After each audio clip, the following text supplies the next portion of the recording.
There were names spoken with awe, some with reverence, others with envy.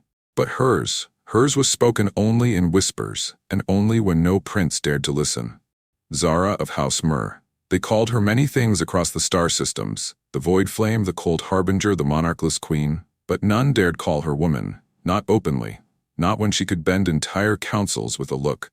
Every alien prince in the galaxy feared her. She was born into nobility, yes, but Zara had forged her throne through blood, wit, and will alone. While others relied on dynasties and treaties, she carved peace through dominance. It was said that one glance from her silver-ringed eyes could undo a war before it began. She was beautiful in the way supernovae were, stunning, cold, and infinitely distant. Princes who sought her hand vanished, some into silence, others into madness. It wasn't that she executed them. She didn't have to. She dismantled egos with a word, shattered power with truth. In an empire bloated with cowards and sons of vanity, Zara stood alone. She had no consort. She had no equal. And because of that, the entire royal lattice of the Orion Reach trembled at her name. Until a Terran transport touched down on Jivar Station. The man who stepped out was neither diplomat nor noble. His name was Elias Ford, captain in the Terran Vanguard. Dismissed from glory after speaking too freely during a disastrous operation along the Caladan frontier. He had seen death and betrayal.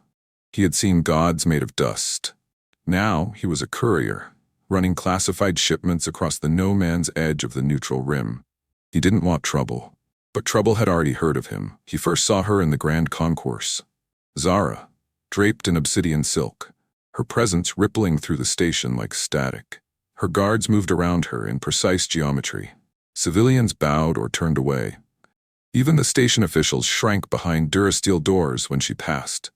The crowd split, forming a corridor of silence as she strode forward. Elias was mid-conversation with a mechanic when the hush overtook the air. He turned confused and saw the parting sea of bodies. And then he saw her. He didn't bow. He didn't step aside. He didn't know who she was. She stopped in front of him. Her gaze scanned him like a spectrometer. She was taller than he expected, closer than he expected. And for the first time in decades, she felt the cold bite of someone not afraid. "You are in my way," she said, her voice silk wrapped around blades. Elias looked at her with quiet calculation, not arrogance, but equal footing. "Looks like a walkway to me," he said calmly. "Not your throne room." Gasps broke from the surrounding crowd. A tremor of disbelief rippled across the station. Zara tilted her head, her expression unreadable. No one had spoken to her like that in years. Not without trembling, and certainly not with the casual tone of a soldier too tired to care who sat on what throne. She didn't smile, but something in her blinked. A flicker.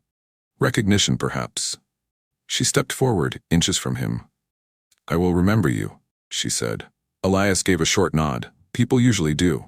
And then she was gone, walking past him without another word. He returned to his conversation, unaware that across 10 systems, half a dozen princes would later wake in cold sweats, hearing of the man who looked Zara in the eye and didn't flinch.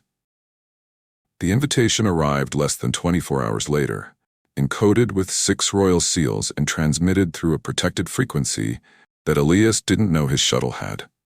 It came as he was tightening a plasma coupling in the cargo bay, sweat on his brow, music playing through an old headset. The ship AI broke the silence. "Captain, you've received a high-priority message, marked with diplomatic urgency. Origin, House Myrr." Elias froze, wrench still in hand. He hadn't given his name. He hadn't filed a docking notice. He'd barely been on the station long enough to gather spare parts and fuel. "Play it," he said, and the screen lit up. Zara's image filled the display, static and cool, her face a perfect sculpture of command. "Elias Ford," she said, "you are summoned to audience." He stared at the image for a long time. Not a request, a summons. He didn't respond, not immediately. He returned to his repairs. Finished them, then cleaned up, shaved, and put on the old Vanguard coat he hadn't worn in years. When he arrived at the spire of the embassy tower, 2 of her guards flanked him but said nothing. They led him through halls carved from starstone and lit by cascading solar threads. Everything pulsed faintly with energy, alive and watching. The chamber at the end opened with a hiss. She stood alone. No throne, no council, just her. Zara turned as he entered, her eyes glowing faintly beneath a crown of molecular glass. "You came," he gave a nod. Summons tend to get my attention. I expected defiance. I'm tired, he said, not stupid. She studied him again, this time with something new in her gaze. Not suspicion, curiosity. Why didn't you fear me? She asked. Elias shrugged. Fear's a luxury for people who haven't watched planets die. Silence fell between them, deep and measured. You don't want anything from me, she said at last. No, Elias replied. And that's probably why you called me. She smiled then, not fully, just enough to break the frost. And for the first time in her storied reign, Lady Zara invited someone to sit across from her, not to conquer, not to court, but to talk. Zara hadn't meant to call for him again. She'd never summoned anyone twice, not in a decade, not even in war. The fact that she found herself waiting for Captain Elias Ford the next morning left a disquieting knot in her stomach she refused to name. He arrived precisely on time. Wearing that same worn black coat, his boots polished just enough to suggest effort, but not so much as to pretend he cared for appearances. The guards let him through without ceremony. He stepped into her private solarium. Sunlight diffused through layers of crystalline shielding, feeding the dense, silent gardens that surrounded her personal quarters. She sat alone on a low bench of white onyx, gloved fingers resting on her knee, a ceramic teacup between them, steaming faintly. He approached without waiting for permission. You keep rare flowers, he said. They're native to my homeworld, she replied, watching him. They only bloom in silence. If disturbed, they close for years. Elias glanced down at one of them, violet and slender, like glass dipped in ink. Beautiful. Zara's expression didn't soften, but it changed. And fragile. He looked at her. So are you? She held his gaze. Does that matter? No, he said. But it's rare when people let you be both. She looked away. Something in her posture shifted. There was a time when no one spoke to her without first kneeling, without asking how many words they were allowed. That time had ended, apparently, the moment this human had chosen not to bow. Why did you really summon me? Elias asked. She was silent for a long breath. Then she said, because I've ruled an empire with nothing but fear. And when you looked at me, you didn't feed it. So you want to be feared less? She sipped her tea. No, I want to understand why your silence was heavier than all their screams. Elias exhaled. Because I've bled on battlefields no one's going to remember. Because I've stood on a hill holding the last line and watched my orders fail and my men die. And when you survive that, Zara, what's left is never fear. It's quiet. She said nothing, but the look in her eyes was no longer distant. It was present. I didn't come here to flatter you, he added. I didn't come here for a title or favor.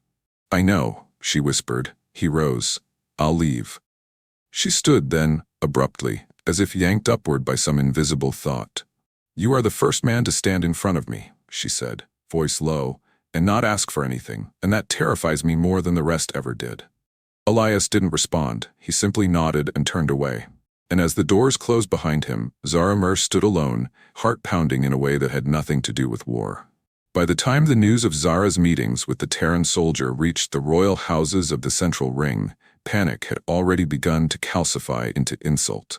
She had refused 24 marriage pacts. She had turned down 3 joint treaty offers. And now she was speaking, repeatedly, to a man with no title, no throne, and no lineage worth mentioning in their eyes. It was unacceptable. And so, inevitably, they came. 3 of them. Prince Vale of the Nemerian Deep, cold as the void and dressed in scaled platinum armor. Prince Delrix of Alhun, soft-faced and smiling like a knife. And the youngest, Prince Saran of the Tetrasept, too young to know he was walking into history. They arrived, uninvited. Zara allowed it. Elias stood in the wings of her throne room, leaning against a silent pillar, arms crossed, a brow raised in what might have been amusement or caution. The princes bowed. Zara did not rise. Your Majesty, Vale began, there are whispers in the corridors of power about your new companion. Delric stepped forward, his smile sharpened. And so many of us wondered, what does the Queen of Silence find in a man who built nothing, conquered nothing, rules nothing? Zara's eyes slid toward Elias. He didn't flinch, didn't speak. Saran, perhaps not sensing the weight of what he was doing, added, We only mean to protect your image. You deserve someone worthy. Zara stood. When she did, the room went cold. She descended the steps of her throne like falling frost. "Worthy," she said, and the syllable cracked across the marble floor. The princes stepped back. "You come here," she continued, "with power borrowed from your ancestors, cloaked in silk and steel you did not earn. You stand on pedestals built by others' blood." She turned to Elias. "He has no crown, no armies, but he does not kneel before me. He does not fear my name, and that is worth more than any alliance." Vale stiffened. "So you choose him?" Zara's voice was glacial. "I choose honesty, something none of you offered." Delrix's lip curled. "You will regret this." Elias stepped forward now, slowly, casually, like a man entering a conversation, not a battlefield. "I think you all misunderstand," he said. "Zara didn't choose me to replace your thrones. She didn't need a throne. She needed someone who wouldn't treat her like one." Silence, deep and suffocating. Zara's eyes never left the princes. "Leave," she said. When they didn't move fast enough, her guards did. The doors closed. Zara turned to Elias. "You spoke for me." "I'd do it again," he said. "I didn't ask you to. I know." And for the first time she smiled without restraint, because for the first time someone stood beside her, not for power, not for pride, but because he wanted to. Zara had faced many trials in her life, uprisings, betrayals, would-be usurpers, poisoned chalices, and backhanded declarations of war. But nothing had unnerved her quite like sitting across from Elias Ford, late at night, in her private quarters, drinking tea she hadn't made for anyone in over a decade. It was a quiet room, lit by starlight from the dome above and soft bioluminescence pulsing from the corners. Her armor was gone, replaced by a simple, dark robe cinched at the waist. Her hair, usually braided into regal knots, now hung loose and silver over her shoulders. Elias sat in the chair across from her, one boot crossed over his knee, cup balanced in his hand, eyes focused on her with the ease of someone who didn't consider her dangerous. She had tried to make him uncomfortable, tested him with long silences, sharp truths, little provocations. None worked. He simply listened. Sometimes smiled, sometimes didn't. "You're not what I expected," she said finally. "What did you expect? Someone dazzled by my power, or intimidated by it?" "I've seen power rot from the inside out," he said. "It doesn't impress me unless it's used well." Zara tilted her head, gaze narrowing. "Do you think I use it well?" He was quiet a long time. "I think you've survived in a world designed to turn women like you into weapons. I think you've led, not ruled, and I think you've sacrificed more than anyone's noticed." She felt the words land somewhere she didn't expect, and she hated how much they mattered. "You don't speak like a soldier." "I got tired of sounding like one." Zara stood and walked toward the window, her silhouette framed by a swirl of blue nebulae. "I never had a choice," she said, voice low. "Not about who I became, not once. My childhood ended with a knife to my father's throat and a throne soaked in blood, and when they came for me next, I didn't run. I turned their fear into my shield." Elias stood now, walking slowly toward her. "You turned yourself into something the world couldn't hurt." "I had to." "I know," he said. "But maybe you don't have to stay that way." She didn't answer, not immediately. But when she turned to face him, something in her had cracked, not broken, opened. "You scare me," she said, voice raw. "I know," Elias said gently. "That's how I know it's real." She didn't kiss him that night. She didn't touch him. But she stayed close enough that when the lights dimmed, she could hear the steady rhythm of his breath. Not guard breath, not waiting to attack breath. Just a man, just a human, unarmed. And somehow, that terrified her more than any war ever had. By morning, the palace was humming. News of the confrontation with the princes had rippled across the known sectors, warping truth with each retelling. Some claimed Zara had claimed a human consort in defiance of galactic law. Others whispered she had broken the prince bond, a sacred oath among the royal heirs never to allow an outsider within the chain of succession. Regardless of which version reached which world, the result was the same. Outrage.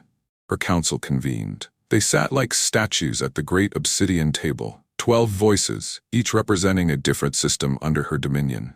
Advisors, strategists, old bloodlines laced with secrets and quiet warnings. None spoke until she entered. Elias followed behind her, dressed not in military regalia, but a clean black jacket and neutral trousers. He didn't need to be announced. Everyone already knew who he was. Councillor Marek, elder of the Valon system, spoke first. "You are breaking every precedent by keeping him at your side." Zara didn't sit. She remained standing at the head of the table. I'm aware. You invite rebellion, said Counselor Rin, her green-scaled fingers folded tightly. Your power has always come from unity among the royal lines. The chain holds because it is unbroken. The chain, Zara said, is a relic. It has held us in place, yes, but it has also kept us from moving forward. Marek snorted. You would throw away generations of balance for a man? I would throw away stagnation for the chance at truth, she replied. Elias doesn't weaken my rule. He reveals what none of you have dared to see. Elias stepped forward then, quiet but firm. I don't want your thrones. I don't want your titles. I'm not here to disrupt your systems. But if your chain requires fear to stay intact, then maybe you've mistaken control for stability. The room murmured. Counselor Rin glared at Zara. You're risking war. Zara walked forward, her voice low and clear. Then let it come. The silence that followed was not empty. It was heavy with revelation, because they knew she meant it, not out of recklessness, but readiness. After the council disbanded, Elias stood beside her in the hall, breath steady. You really would risk it all, he said. I already have, she replied. He looked at her for a long moment. I'm not going anywhere. I know. And this time, when she reached for his hand, she didn't hesitate. Not for protocol, not for power, but because this was the one choice she had made entirely on her own. The first attack came from the Rinthari border, swift and ruthless, an incursion under the guise of proving sovereignty, but no one was fooled. It was a declaration. The alliance of royal houses, threatened by Zara's decision to align herself with Elias Ford, had decided to remind her what happened to monarchs who stepped out of line. It was a war. Not yet, but it was the kind of strike meant to fracture her support from within. A test of loyalty, of fear. They thought she would retreat. They thought she would waver. Instead, she called Elias to her side and ordered her fleet into defensive formation. Not with arrogance, but clarity. She wouldn't strike first, but she would not allow history to repeat itself. The corridors of the Sovereign Tower were alive with motion. Advisors moved in hushed urgency. Commanders checked orbital grids and shield harmonics. And through it all, Elias walked beside her, not as a bodyguard, not as a token consort, but as a partner. When she entered the strategy chamber, the room fell silent. Her general, Vaneth Orr, stood rigid, his voice edged with concern. We can't hold the southern gates if they break through the ridgeline. Not without reinforcements. Zara nodded. Then we'll bleed their confidence at the edge. Vaneth frowned. You plan to draw them in? I plan to let them believe they've already won. Elias studied the map. You have a blind field along the mountain perimeter. That's where they'll strike hardest. They'll want to hit you in the place you think you've hidden. Zara turned toward him. And where would you strike? Here, Elias said, pointing to a narrow canyon. Choke the advance, force them to line up like fools, then collapse the canyon walls with phased explosives. Not enough to kill, just enough to trap. The general arched an eyebrow. That's a Terran tactic. It's also a winning one. Zara's gaze lingered on the spot. Do it. The room burst into motion, and within an hour they had set the bait. When the enemy came, they came with pride. Flagships emblazoned with ancient sigils, ships shaped like thrones with wings descending like gods. But gods bleed when they forget how to listen. Elias stood beside Zara on the front line, shielded by the canyon's natural curve. They watched as the enemy swallowed the bait and poured into the trap. When the first detonations fired, the sky turned to flame and dust. The enemy's formation shattered, their long lines broken. Their advance froze. And then Zara's voice rose across the comm lines, not in command, but calm certainty. You wanted proof.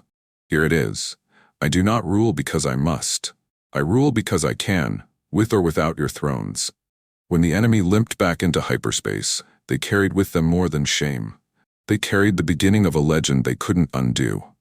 The legend of a queen who'd been unshaken by an empire, and of the Terran who'd stood beside her, not as her shadow, but her flame. The aftermath was stillness, pierced only by breath and recovery. Zara's people did not celebrate in the streets. There were no parades, no fireworks. The palace did not echo with song. Instead, the silence was deep and sacred, a quiet born not from fear, but from reverence. Reverence for what they had narrowly avoided, and for what they had become. Elias stood alone in the central garden hours after the confrontation. He discarded his armor, the silver plates piled beside a stone bench. His hands were stained from the canyon dust, but his mind was clearer than it had been in months. He watched the starlight fall through the dome and thought of Earth, of long roads, of rain against steel, of people who never saw the stars and didn't miss them. Zara found him there.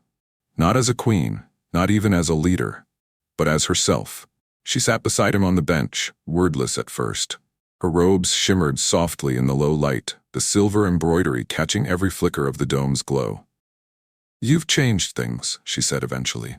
He looked over at her. "So have you." "I thought I had to wear the cold like armor," she murmured. "I thought if I opened my hands, everything would fall through them. And now? I still believe the galaxy is broken," she said. "But maybe I don't have to be." He took her hand, not like a soldier takes a prize, but like someone reaching into dark water and finding warmth. They sat like that for a long time, until she said, "I had dreams once, before the throne, before I was turned into a storm." "What kind of dreams?" "To disappear," she whispered, "to walk a world where no one knew my name." "You still could." She looked at him, the weight of her kingdom, her past, her choices flickering her eyes. "No, I couldn't leave them." "Then let them come with you," Elias said. "Not as subjects, but as people, real people." She smiled, and it was tired, but real. "Promise me something," she said. "Anything. When the day comes that the galaxy forgets who I was, remind me of this. I'll remind you every time you forget how to breathe." She leaned against him then. No crown, no pretense. And somewhere in the silence of stars, an empire began to heal. Not through conquest, but through choice. The official envoys arrived 2 days later, under banners not of war, but of apology. The royal houses, or at least the ones still clinging to pride, sent sleek ships heavy with silk-tongued diplomats and hollow regrets. They brought gifts, ancient scrolls, crystal relics, peace bonds laced with legal clauses. It was all a show, of course. Not for Zara, but for themselves, to soften the sting of their defeat and reframe their cowardice as diplomacy. She received them in the Hall of Echoes, a vast chamber with no ceiling and no throne, only starlight above and glass beneath, so that those who entered were forced to see themselves as both small and weightless. Elias stood beside her, not as ornament, not as shield, but as presence. The envoys spoke in turns, their voices smooth, practiced. They offered peace. They spoke of understanding, of unity, of returning to balance. But they never used Elias's name. They referred to him only in abstract, your companion, the Terran, the anomaly. Zara waited until the last envoy finished. Then she stepped forward, her eyes colder than the vacuum between worlds. "This man has a name," she said. Silence rippled through the chamber. "His name is Elias Ford. He stood when your sons bent. He spoke when your heirs groveled. He bled for a kingdom that wasn't his, for a queen he never asked to serve. He has stood at my side without needing a single title." She turned slightly, facing the room like fire carved into flesh. "Every one of you feared me. You should have. I forged my rule in fire. But it is he who taught me how to lead in peace. Not by fear, not by decree, but by choice." The envoys said nothing. They didn't need to, because they understood then what they had tried to ignore. That the woman they had once called the cold harbinger no longer ruled with ice. She ruled with fire that had learned how to love. And the man beside her was the one who had taught it to burn. When they left, Zara turned to Elias. "They won't forget this." "They don't have to," he said. "I used to think I needed their fear to stay in power. And now?" She smiled faintly. "Now I know I only need their truth." That night, there was no celebration. But there was laughter and music in the courtyard and children running without guards nearby. Zara watched them from her balcony, Elias at her side, both of them wrapped in silence, more profound than any ceremony. And for the first time she leaned into him not because the world expected it, but because she wanted to. The stars moved slowly in the quiet sectors beyond the rim. Zara had always known their names, mapped them as a girl, memorized their patterns like scripture.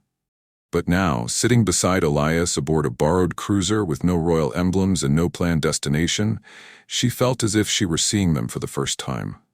No guards, no advisors, no weight on her shoulders but a soft cloak and the warmth of a man who had never once asked her to be anything other than herself. They drifted for days, hopping from planet to planet, docking in places that didn't ask for credentials, where farmers still offered meals to travelers and children asked questions without caution. And wherever they went, she did not introduce herself as a queen. She introduced herself as Zara. The people still bowed sometimes, but not always. And when they did, she no longer stiffened in shame or habit. They reached the green moon of Loris in the early hours of a silver morning, the sky painted with two suns and a field of wildflowers that glowed when touched. Zara knelt there in the grass for hours, letting the glow trace her fingertips. Elias watched her quietly from a distance. He had never seen her like that, unguarded, eyes closed, smiling faintly at the hum of life without expectation. Later, as the suns began to fall and the chill came in, she returned to him and said, "I think I've spent my whole life being the shape of someone else's fear." He brushed a strand of silver from her cheek. "Then it's time to be the shape of your own hope." She kissed him then, slow and sure, and for once there was no past behind it. No crown, no legend, no shadow, just her and just him. When they returned to her world weeks later, the palace had changed, not in structure, but in tone. The people did not cheer because their queen had come home. They cheered because Zara had chosen to come back, not to reign, but to live. She walked the halls without guards now, passed through markets without a retinue. The children no longer flinched when they saw her. The elders told stories of how the Fire Queen left and returned not with an army, but with a man who had looked into her and never blinked. And the galaxy slowly began to learn her name again. Not as a warning, but as a promise.